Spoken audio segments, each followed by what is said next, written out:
Hey, thanks for joining me. I figured it was time I get to this book before the owner of it tracks me down and beats the life out of me because I've been delaying it for long enough just to torture him. Mr. Todd Ferguson.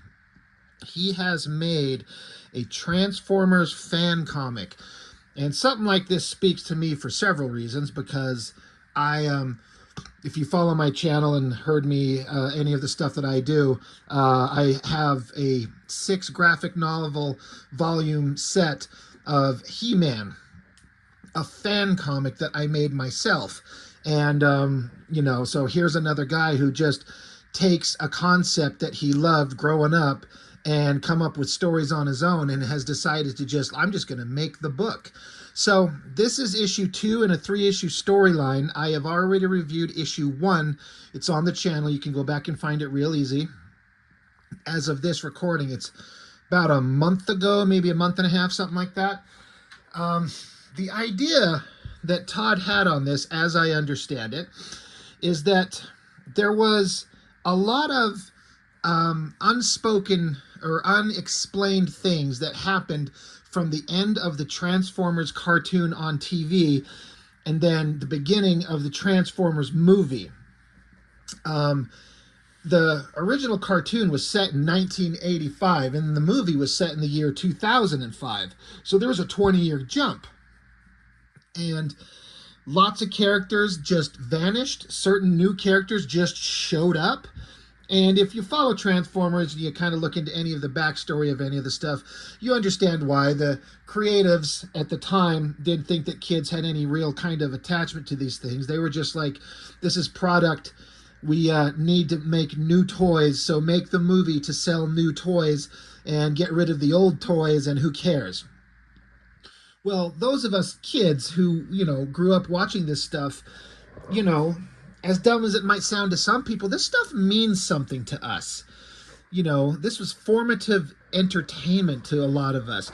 These were characters that we liked and we cared about. And there's nothing wrong with that.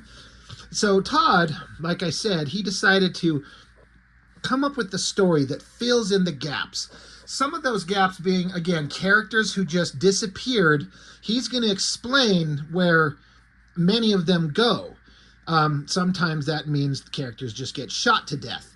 Some characters, brand new characters, just show up in the movie, and you're like, well, who's this?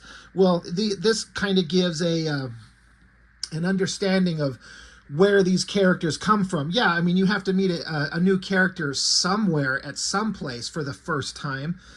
Why not the movie? Well, I mean, they're just kind of there in the middle of all these crazy things going on. So again, Todd's creating this story that will fill in the gaps and introduce them in a more cohesive way that makes sense. And so like I say, some of the stuff he touches on is where some characters go, where some characters come from, and then they address, like in the movie, the animated Transformers movie, they had Autobot City, this big giant fortress that they built somewhere, some way, sometime. They never address in the movie what happened to the Ark. And so Todd has decided to fill that in. The basic concept is that in the original Transformers cartoon, for everyone who knows, they crashed into a volcano, and the volcano has suddenly decided to become active, and it's going to blow, and they're not going to survive there. So they decided that they wanted to, I believe he had it set up in his story that they've been thinking about doing this anyway, but they're going to start building a new fortress, a new, basically, metroplex, for anybody who knows the character, or at least that's part of it. I don't know if Autobot City in the movie was supposed to be Metroplex entirely or Metroplex is just part of it. Doesn't matter. But that's what they're building, the new city. So he's addressing when and where and why they build that city. And in the first issue, again, you can go back in the video and on my channel and find the original video to issue 1. The volcano's going to explode, so they're starting to rush the construction of Autobot City. But then the Decepticons, Megatron has pulled a bunch of bad guys from Cybertron, and they launched an all-out attack on the Autobots when they were kind of they were unsuspecting and kind of at a weak moment. And so there's this massive battle that's going on in the book. And it ended with I'm trying to remember who. It was probably Megatron, if I remember correctly. He destroyed Optimus Prime. He has the trailer and then the little components that go with it, roller, the little car, and there was something else with it. But those parts get destroyed. And it's established that those parts are kind of like, for lack of a better term, neurologically linked to Optimus Prime. And so when they get destroyed, it knocks him down too. He feels the pain.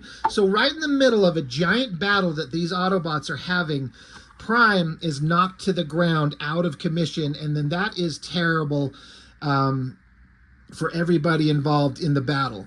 So before we get into the story, Todd puts in a bunch of text, which I personally appreciate, talking about things that are going on. He talks about there was kind of a delay in this book. You can probably screenshot this and read it if you want, but he kind of addresses a bunch of things. Life happens, situations happen that delay things. He made some editing choices and, thanking people. But the story so far, the Autobots were in for a rude surprise when the volcano that their ship crashed into 4 million years ago became active once more. They were forced to alter their plans for constructing a new base of operations, Autobot City, and instead begin construction of a smaller mobile command center based of ancient Cybertronian titans. This is to become the Autobot Metroplex. Optimus Prime sends their guardian, Omega Supreme, back to Cybertron for more construction resources and labor crews. The Decepticons had other plans. Aware that the Autobots were forced to leave the security of their base, Megatron gathered all of the Decepticons under his command from both Earth and as well as Cybertron, and used the cover of the volcano eruption to unleash his attack upon the Autobots. The Decepticons immediately had the upper hand and the Autobots on the run. The casualties started rising for the Autobots, who bravely tried to fight off the superior might of the Decepticons under the leadership of Optimus Prime, until he too was taken out of action by the destruction of his trailer components. The Autobots were soundly beaten, and the Decepticons are moving in for the killing blow and ending the Autobots once and for all. So that is a basic sum up of everything that's been happening. So again, to get caught up on the story completely, go pick up, well, yes, one, hit up Todd. I'll have the link to his social medias in the description here. He's got some copies of these books left in his possession, and I think it'd be a great thing to have in your hand if you're a big fan of Transformers.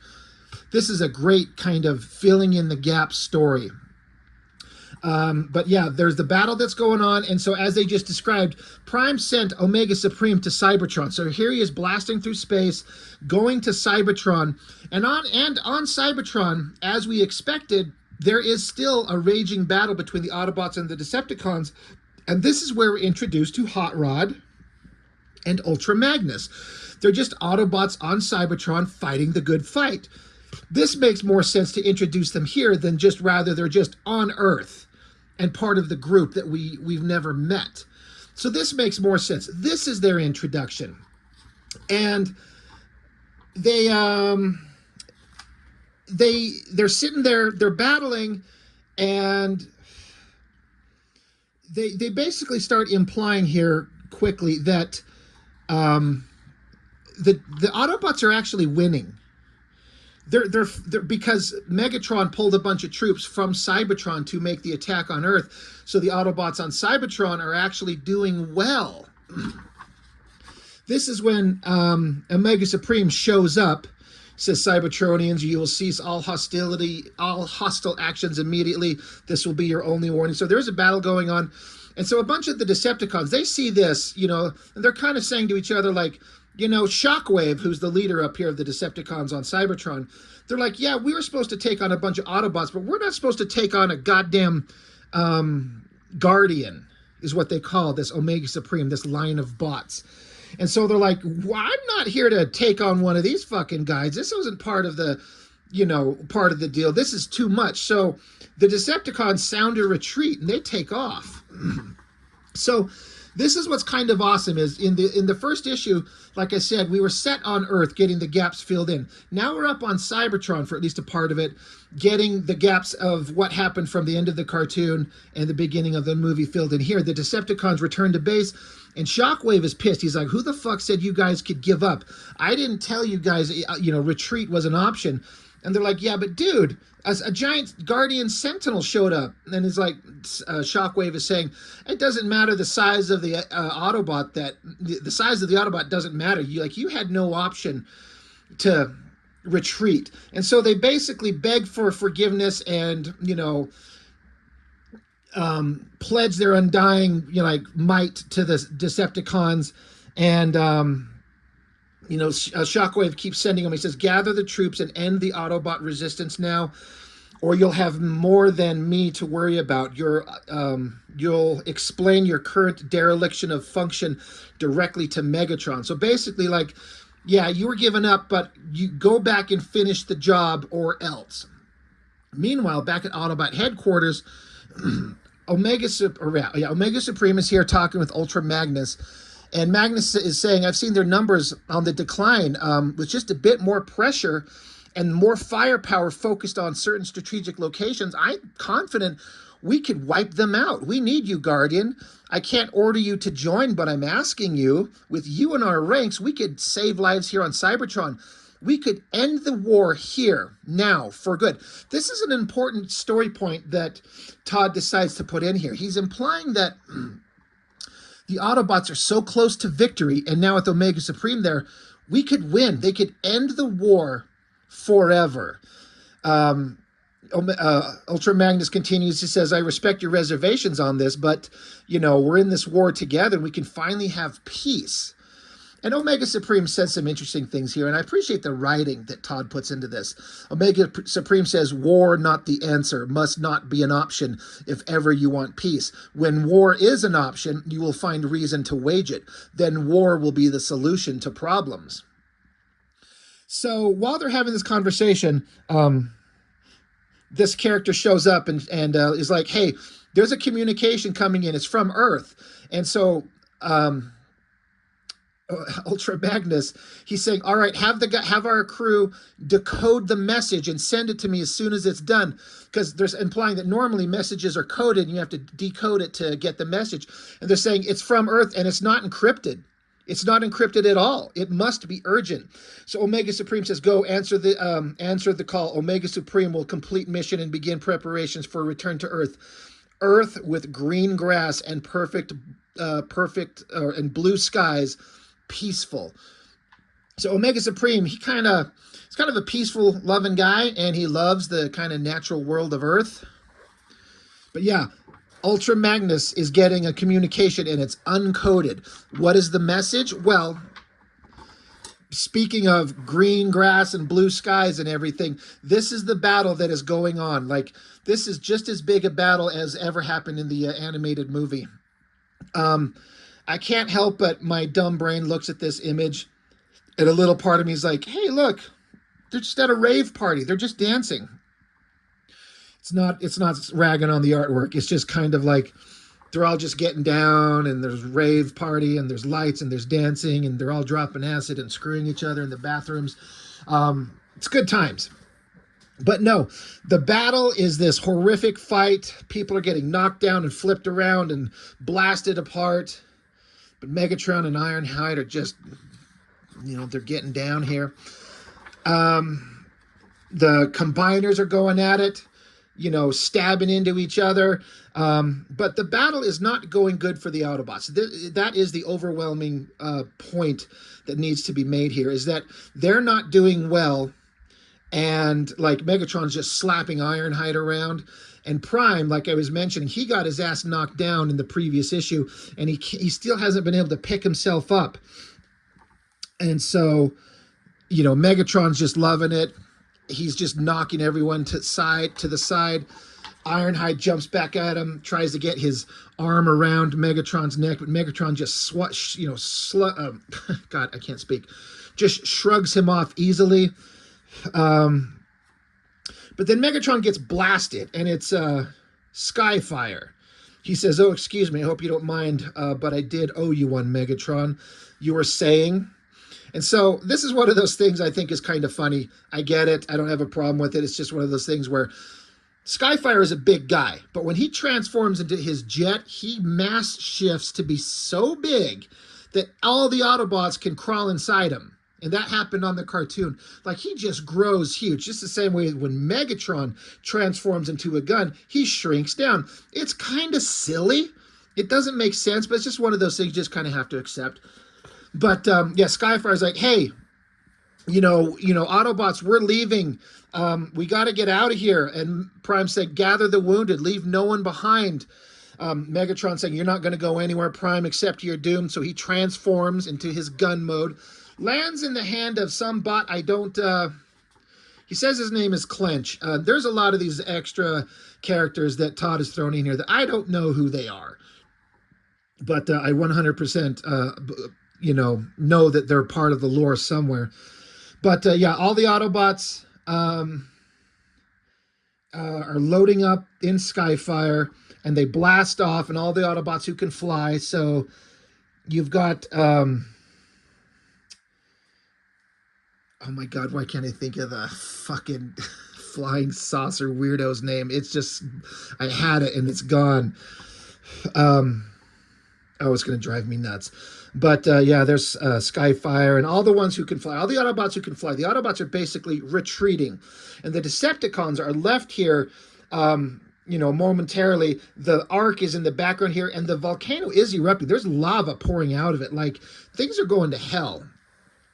Meanwhile, back at another part of the area here, as set up in the first issue, the aerial bots tried to fight the Decepticons, but he kind of got sucker punched, and he got knocked down, and he's sitting there. He's still on the ground. He's pissed off. Damage is severe. Superion units disengage. So all the aerial bots separate, and they're like, I can't believe we fell for that. Like, amateurs is what we are. We got to get up. We got to get up. We got to get going and get back in the fight. Because Starscream took him down. Like, I got dibs on Starscream, and we got to get some payback. So the aerial bots, they fucked up, but they're going to get back in the fight. Every bot counts. They're saying, hey, wait, hold on. Do you hear an engine coming? So this is another good, interesting part that Todd threw in here. So you have Spike and Carly is her name, right? I gotta be honest, the blonde girl that he ended up kind of being in a relationship with in the cartoon, I don't remember much about her, but they're together. So if you remember in the Transformers movie, Spike went from being a young man, I don't know how old, to a grown adult and a dad. He had a child, and they never addressed what happened to her. So I don't know if it was ever addressed that I'm aware of, but as far as I know, she just vanished. I don't know. But they are talking about how Spike here, his dad, Sparkplug, is dead. He's passed along. If you know the original cartoon, dad is dead, but they're sitting here, and she tells him that she's pregnant. So this is setting up that they're going to have a child, which is where Daniel comes from. So again, Todd's looking at this thing going, well, there was this big time jump from the cartoon and the movie, 20 years, and all these crazy things happened. I don't feel like this was a major story point that needed to be explained.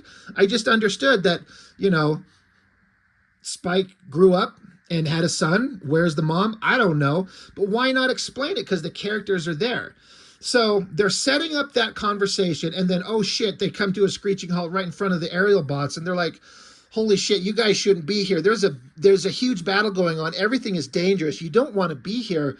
You got to get out of here. And they're like, wait, no, we're going to, they want to be part of it. But Spike's like, wait, hold on. Wait, Carly, where's she going? She's jumping out of the car because she didn't care for his response to her telling him that she's pregnant. And he's like, wait, hold on. Like, I'm just, Carly and Spike, she's like, Spike, how do we bring a child into this world? It's not like if it's not people trying to blow us all up, then we have alien robots fighting their wars here too. So basically Spike just comforts her. He's like, you know, we just got to have some faith. We'll raise a good kid. Who are we going to name him after? They start talking about that. And the aerial bots are just kind of looking on. And then, but they look up to the sky like, holy shit, wait, like, look up in the sky. It's the Autobots. It looks like they're retreating. They're running away. Like, did we just lose the battle? So, and then it cuts over to Optimus Prime, and he's having some inner thoughts. He's thinking to himself. He says when he closes his eyes, he sees the Earth on fire, in ruins, devastated by a war that was not their own. A war we did not win. Cities burn, and the world falls because of us. We failed. So we get all these awesome images of places around planet Earth where Prime is imagining the destruction of Earth because of the battle that the Transformers have brought to their world. And Prime just can't abide that. Cosmos! Fucking Christ. Little flying saucer guy. It just fucking occurred to me. Cosmos. So stupid. Oh my God. Thank you. Anyway, that, Earth would suffer this horrible fate. And we can't let that happen. So he's talking with Ratchet, and he's like, well, what... what are our casualties so far? So they mentioned Skids and Blue Streak, characters who, as far as I understand it, they're in the TV show and you never saw them again. So this is where Todd is explaining that they're shot dead. Like there's Blue Streak right there, just dead, blown away. He's been killed. So he gives some finality to certain characters. And the Autobots, these are all the ones that are kind of left, but they're just beat to hell. Like, they're in terrible shape.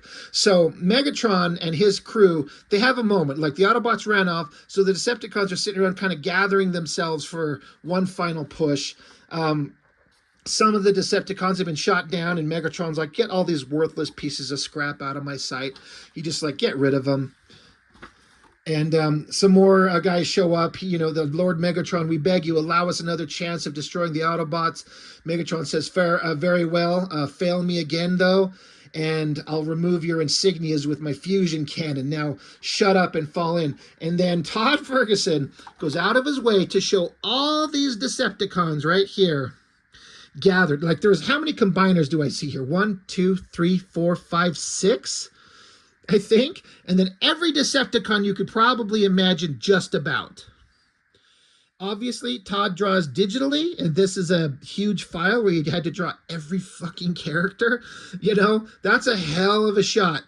But just to show you the overwhelming force that the Decepticons have gathered together, they say, now fly, rain hell down upon them, show them what it means to be Decepticons. We're going to eradicate the Autobots forever. I really dig this top panel of all the Decepticons flying off. Like, that is epic. This is an animated movie I absolutely want to see. If whoever owns the Transformers license in terms of movies, if they want to make something that actually makes money, and I say this not having any clue of whether it would actually work, but there is a large contingent of us that make an animated movie and have it be this. Bridge the gap between the cartoon, TV show, and the animated movie, and do this and watch the money roll in. I mean, there's no telling that would actually work that way, but in my mind it would work. But once all the Decepticons are gone, the Ark is finally left alone. No one's there, and a voice says, oh God, good riddance to the lot of you. I wasn't sure how much longer I could maintain my... So we got Mirage, who could turn himself invisible. He could form this little kind of energy cube around himself, and he could turn himself invisible. He's like, holy shit. And you see that one of his legs has been blown off. In the battle, he's suffered greatly, but he's left behind by himself. So back with the Autobots, they're at their base with Cosmos. Jesus Christ. And Superion is back here, and they're showing up, and Wheeljack is like, all right, everyone this way. People who need this, go this way. People who need that, go that way. Everyone get here. We gotta hurry. We have to hurry up and get things settled. We might have a momentary pause, but the Decepticons are on their way, and we're in a bad position. Back with Mirage, with his one leg, he's crawling around, and obviously there's hot molten rock, lava everywhere. It's kind of melting his parts. He's like, holy shit, I got to get out of this stuff. I got to find some shelter. I got to find some help. And he finds this character, I guess it's a Decepticon called Fear Swoop. He says, I've seen you looking better, old buddy. You're just what I needed. So I think he takes something from him, some component, basically to form like a crutch so he can get around. So he's like, all right, I got to let the Autobots know I'm still here. Mirage doesn't really know what's going on. All he knows is his ass is beat, he's damaged, and he needs help. Back at the Autobots base, Prime is recharging, and he's basically saying, like, I need to get out of here. There's shit to do. And Wheeljack's like, well, dude, you need to recharge. We need you at full strength. We almost lost you today. We can't risk that again. And Prime's like, no, it's fine. We don't have the luxury of time to resolve issues. There's more pressing concerns.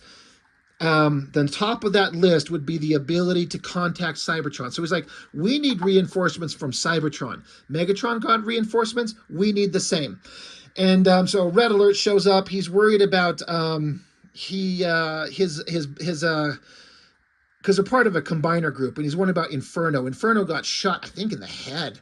He's still alive, but barely. He's like, I want to know what's going on with him. They're like, look, I'm sorry, there's a lot of crazy stuff going on.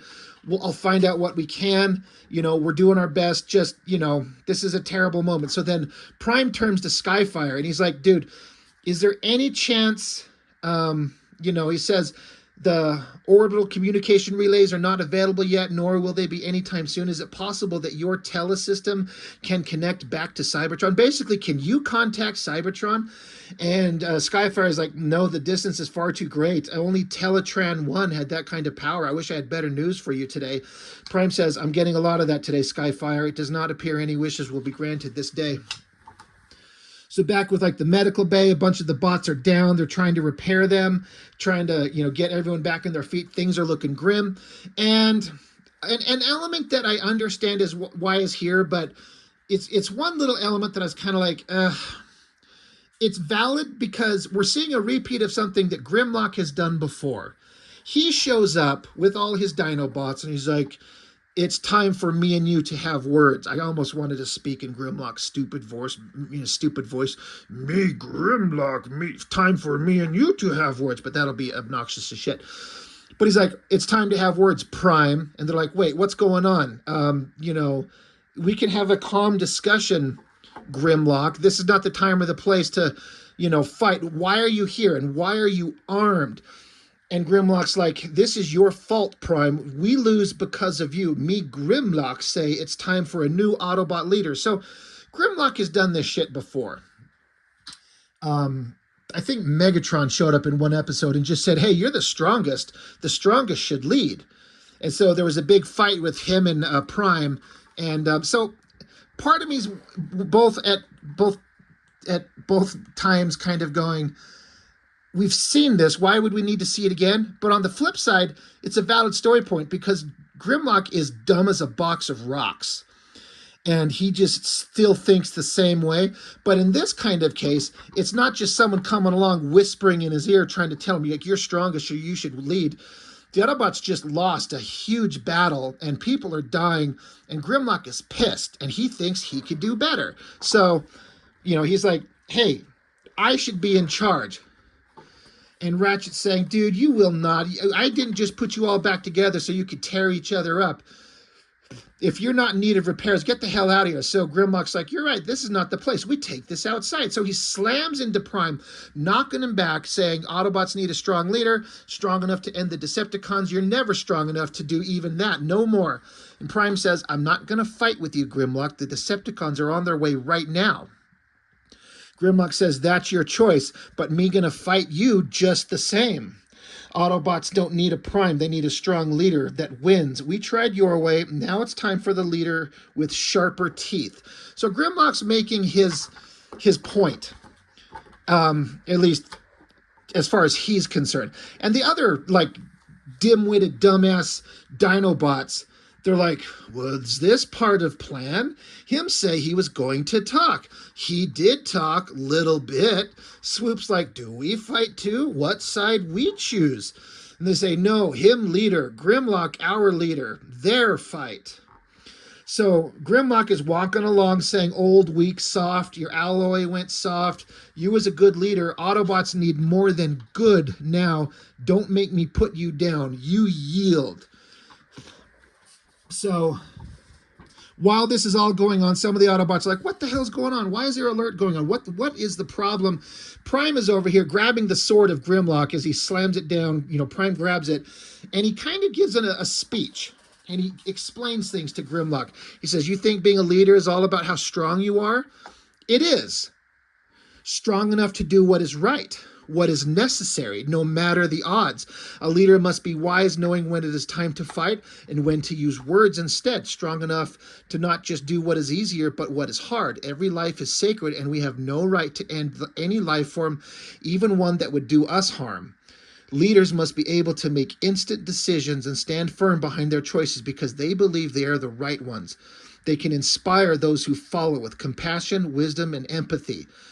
A leader shoulders the weight of every choice they make. I would not wish that burden on anyone.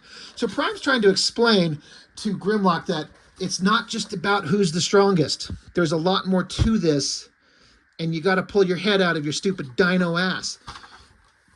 And then Blaster interrupts. He's like, whoa, whoa, whoa, hey, big boss, let's just take a moment here. We're all on the same side.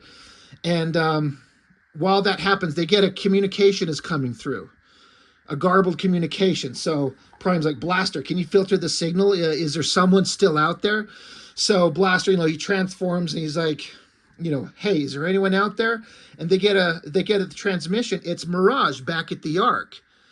He's like, hey, it's Mirage. I'm still alive. I found, the communication is breaking up. He's saying that he's found Trailbreaker and Gears. They sustained heavy damage, but they're both still functioning. Is anyone there? Can anyone hear me? Hello? And so we get a shot of the Ark, and the lava is just, getting more intense. It's filling the hallways of the base. Teletran 1, the computer system, it looks like, is being flooded. Like, everything is terrible.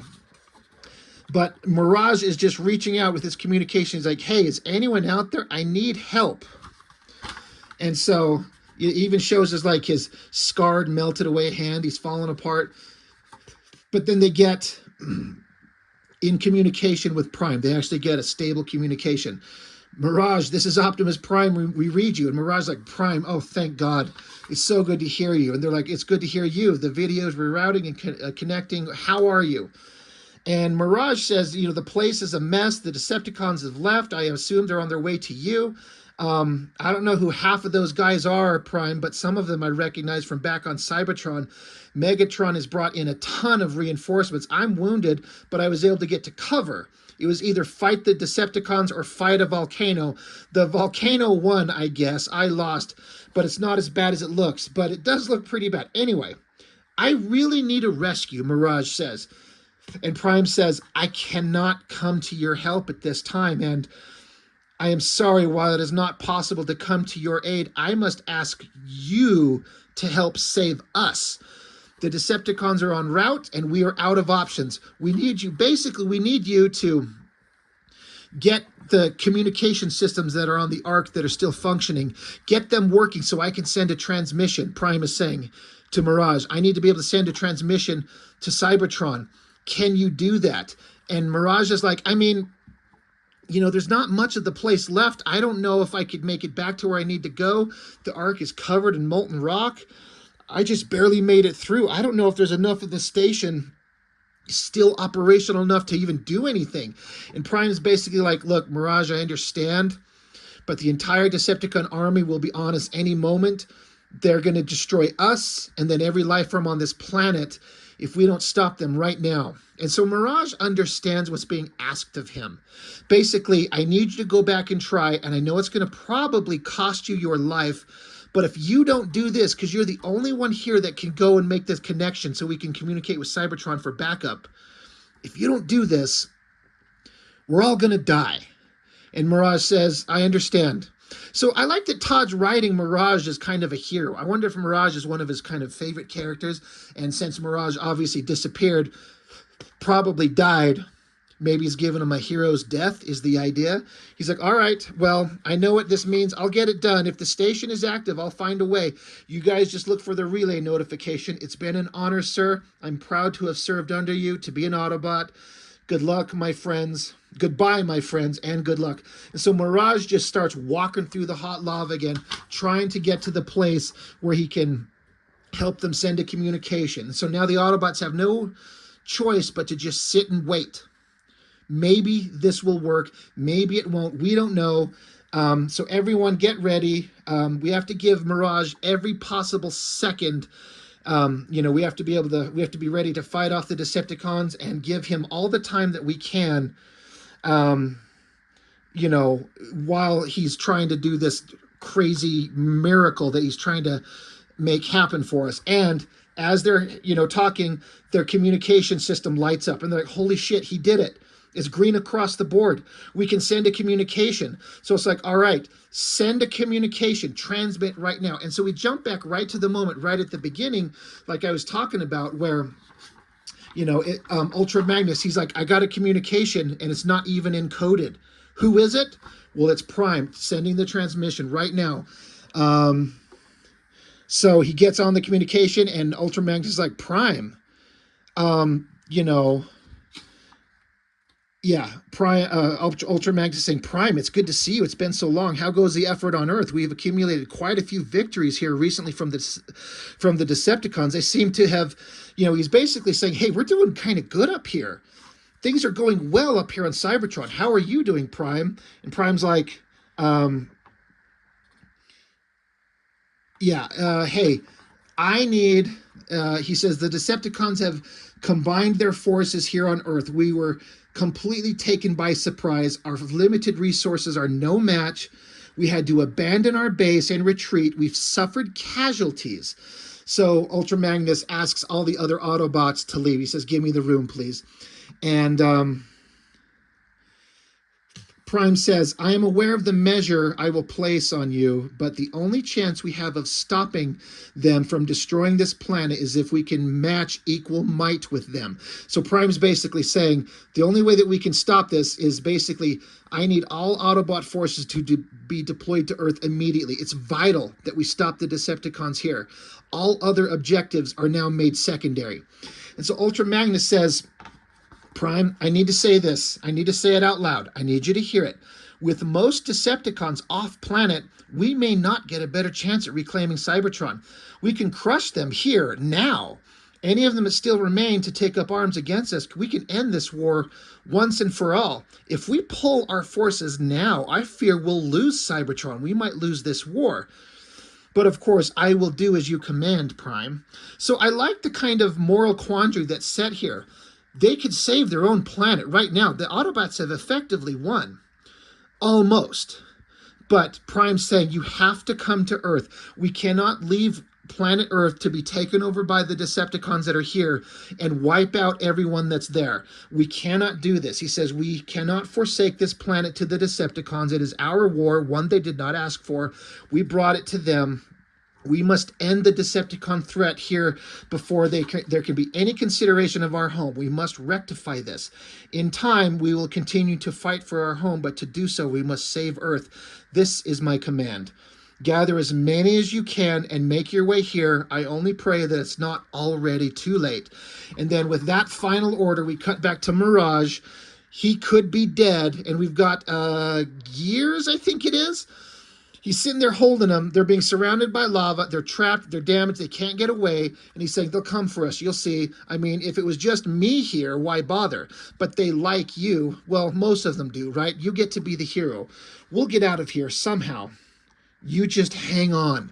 And so we don't know if they're going to make it. Now, of course, we know the way the Transformer movie works out. So everything that Ultra Magnus is fearing will happen. In the movie, when it starts out, they said the Decepticons have conquered our home planet of Cybertron. So that is how they end up in control of it. The Autobots have almost won, but the Prime is telling them we cannot let the Decepticons destroy Earth. We cannot let that happen. We have to keep fighting to save Earth. So abandon your post and come help us, which leads to Cybertron being taken over, which is how the movie starts. Now, again, this is issue 2 of 3. And I have bad news. I can't speak for him as to the why. I think life events have happened, personal things. We all have it. It did say here to be concluded in 2024, but he has not done book 3. Again, I'm not trying to speak for him. Several things have happened that I don't know much about. I mean, it's not my place to say, and it's none of my business, but life happens, right? And so he has not been able to finish book 3. And I got to say, I would really like to see it. I would love to know how this story ends, even if he has to hire someone else out. I mean, who's got money to do anything like that? But have someone else draw it for him or something. I don't know. But unfortunately, out of the 3 issues of this story, he has not done. There is no book 3 yet. He has a cover for it. And I got to say, it's kind of a bummer. I want to know how it turns out. Look at this shot of the Decepticons. He is crowding every character in there that he can. And I believe he's still working on this to this day. He's adding more and more characters. He was telling me he had a Photoshop layer that has like 28,000 layers, and it's several gigabytes huge of all these characters. He's just putting every freaking Decepticon possible into one giant image. Like, this is a man who puts in the work. That is super crowded and super awesome. So anyway, that's basically the end of the story. So if you're a fan of Transformers, I have to think that you would enjoy something like this, because again, it's not canon, it's not official, but it's a fan giving us a compelling and logical connection between the TV show and the movie. And to me, in my mind, this is canon. This is what happened, because there's never been a more comprehensive explanation of what happened. This might as well be exactly how it happened. Whoever owns a Transformers license should just find them, buy the story, publish the books, and if Todd can't draw it, get someone else to, but draw his story and make it official. This deserves to be seen. So hit him up. He's got copies of this and issue 1, I believe. Hit him up, buy a copy. If you're a fan of Transformers, you'll love this shit. It's awesome, especially if you kind of are able to pick out all the little Easter eggs and things that he throws in everywhere, including the name of a character named Cosmos. Jesus Christ. Anyway, it's good stuff. Todd, it's a hell of a work, and I know it's a significant ask because there's so much work involved. I get it, but seeing issue 3 would be great. But it's hard, it's hard to like find the time and just like, God, draw all the pages. I mean, you see the amount of effort that he puts into everything here. He doesn't skimp anywhere. He goes out of his way to make it look like the cartoon, like the animated series, to have the characters on model in terms of how they visually look, and then have the characters act the way they should act. Like Grimlock's a big dumb idiot. Prime is a leader that you just want to follow. Like, it's great stuff. This is a guy who his passion comes through. I see it, I feel it, and I love it. And what more can I say? It's a great book. So hit him up, buy a copy. So that is all I've got for now. So thank you for watching. I really appreciate it. I'll see you next time.